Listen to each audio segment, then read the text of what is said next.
catch your sabotage before you sabotage, before these impulses, as I always joke, and emotion has never gotten me in trouble, ever. You take the E off and it turns into motion, shit show. Yeah. And so it's in that gap, power in the pause and all of the classic mindfulness teachings. And for driven people, we can become very good at this very quickly.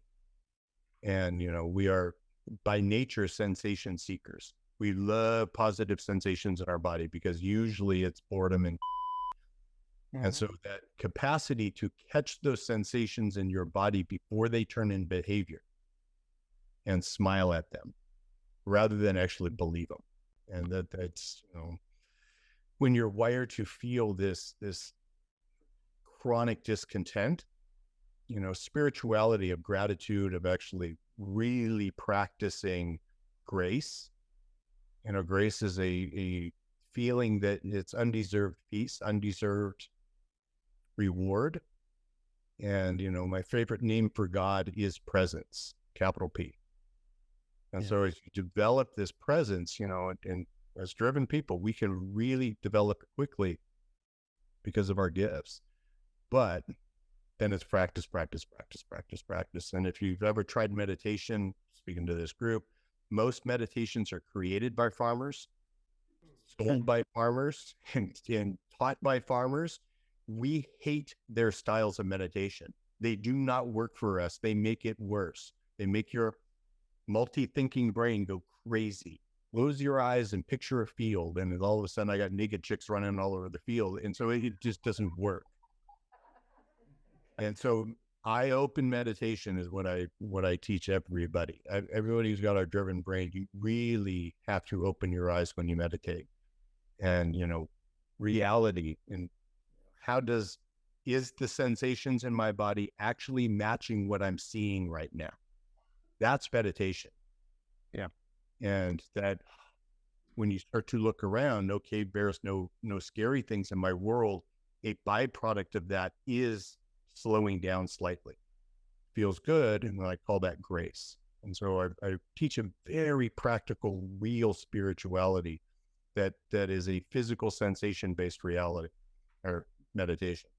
So in Mapping Cloud 9, Stephen talks about all of the things that he did, and he never really felt sky dad, as you would refer to God. And I was raised Catholic. I did so many different things trying to tap into it. My favorite line from Bill W., the founder of AA, everyone that's heard me riff about this has heard me say it. He said, as alcoholics, we're trying to drink God out of a bottle. And even if someone's an atheist, trying to get to that point. And I used to walk around my world having some financial success, but I always was in a hurry to be somewhere. And as soon as I got there, I was in a hurry to be somewhere else. And it was almost like this dark cloud was constantly following me, and I was trying to run my way out of it because I frankly just didn't feel safe anywhere. And I would go and try to do. I'm going to jump. Let me interrupt. Safety is not a feeling. Okay. Yeah. So safety is a state of being. And right now, and where is safety? It's only one place. In the present. In the present. And so safety is here and now, and it's not a feeling. And so you are safe. 30 seconds from now, we're all dead from a meteorite. But so is love a feeling? Love is a state of being that contains a lot of different feelings. And so I'm sorry you can't have a popsicle an hour before dinner, said to my daughter. That does not feel good, but that's love. And so it's, it's an intention. It's bigger than that. God is love. God is good. God is all of these things. But goodness is not God. Love is not God. It's deep quick. Yeah, thank you, Stephen. Just for no other reason that I've immersed myself in all of your stuff in the last month, there's so much similarities in terms of your activities and flow. How does flow and driven and all this tie in together? Because both of you talk about it in different ways.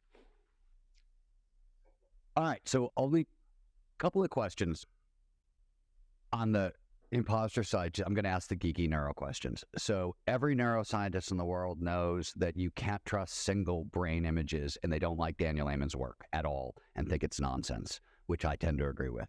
So my question is, how do you take a picture of somebody's brain and figure out hemispheric balance at all? You said you're more right brain than left brain. That changes over time. As you know, we become more left brain as we age. So what does that mean? Also, I get very, very nervous in my own work, other people's work, pointing at neurochemicals and saying they do this. For example, we know dopamine isn't a reward chemical. I know you're doing it as a shorthand, but you know it's a seeking chemical that shows up when we do the thing to get the reward, not when we get the reward. It's anticipation, yeah. And so we can go neuro geek. There are up to 143 different neurochemical patterns associated with driven now. And I'm diving deep on C. Yeah, I can do deep. I can ask my other questions. Or here's the comment I heard, and it's a Ned Hallowell thing, because Ned was the first person who said it to me, and I think he's right, and I think you're backing it up, which is ADHD, OCD. Ned's argument was always, these are evolutionary advantages because they help you get into flow, right? Hypofrontality is a flow trait, and if you've got a little bit of it, it can help, et cetera, et cetera. What I haven't heard, and this is my question, is I agree with Ned. I think you do too. How do you train up that ADHD brain for flow? You want to talk about golfers that practice flow. And what flow in my terms is where the split between the neocortex, the body, basically the reptilian brain, and this weird thing called consciousness, where three fall into one. And when three go to one, and obviously spiritual implications of that, that is low. Csikszentmihalyi and that a capacity for drivens, because of the neuropeptide Y, we have this ability to hyper focus on the present moment. And in that hyper focusing of the present moment, the mind, the body, and your soul, three become one. And in that three become one moment, it is ultimate behavior. And I know your work, and it's very short-term limited, because neuropeptide Y is short-term limited. And working with the golfers, we would bank up the neuropeptide Y, and it was a very limiting. You would see guys that have the capacity to actually, really only apply it when they're putting. Those guys could really master it, where you wouldn't have to hack it at the driving, and the short game was moderate, but then the putting was pure flow state. And so, it's all about insight though. And really that, I'm in my consciousness, observing the big picture, watching my thoughts, feeling my body, dropping more into my body, and then all of a sudden you hit that flow state where, you're riding the crest of wave of awareness, is what I used to call it. And so you're riding that crest, that right at that, you're not quite in the future, but not quite in the past. And then you fall away into that split again, to where, you're back thinking, and you're back in the observer, observing ego or your soul state. So Doug, Mike Damisch here. What is a practical statement someone can say to themselves to kick in that process? So their brain starts overthinking, starts going into that mode. What's a statement to sort of trigger the positivity and move it quickly that's realistic people can implement? It's not a statement. So it's truly not a statement. It's not something you'd say in your brain. It's something you'd use. It's called orientation, or you orient to the present moment using your eyeballs, using the largest organ of the body, which is the skin. And so you bring awareness into the sensation realm. And a byproduct of that, you will automatically stop thinking. And so it's really not about thinking more. It's about really experiencing more. Yeah, well, here, I have to read this one part too, which is We are hunters living in a farmer's world. This is another thing that Perry gave me. Realize that you are not broken, just different. Realize that you are the weird one. This is what he said. Learn to speak farmer like Dexter. Realize that your mutation is your gift. Be kind to farmers. You need them. Get into a pack of hunters. Super important. And box breathing and open-eyed meditation helps. The whole thing about getting into a pack of hunters, you say that at the end of your book, is you got to find it out. I'll tell you. It is, and I'm expanding on that greatly.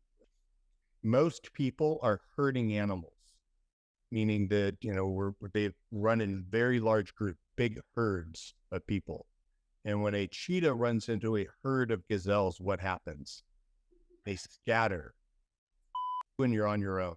I mean, that is typically what happens with most herds of people. We're hunters. We are wired as wolf packs. We are wired as a pack animal. And what happens when a bear attacks one of the wolves in the pack? All of the other wolves come running and I got your back. And most of the work with, the entrepreneurs that I do, we have been burned by farmers so many times we lost faith in people. No one's got my back.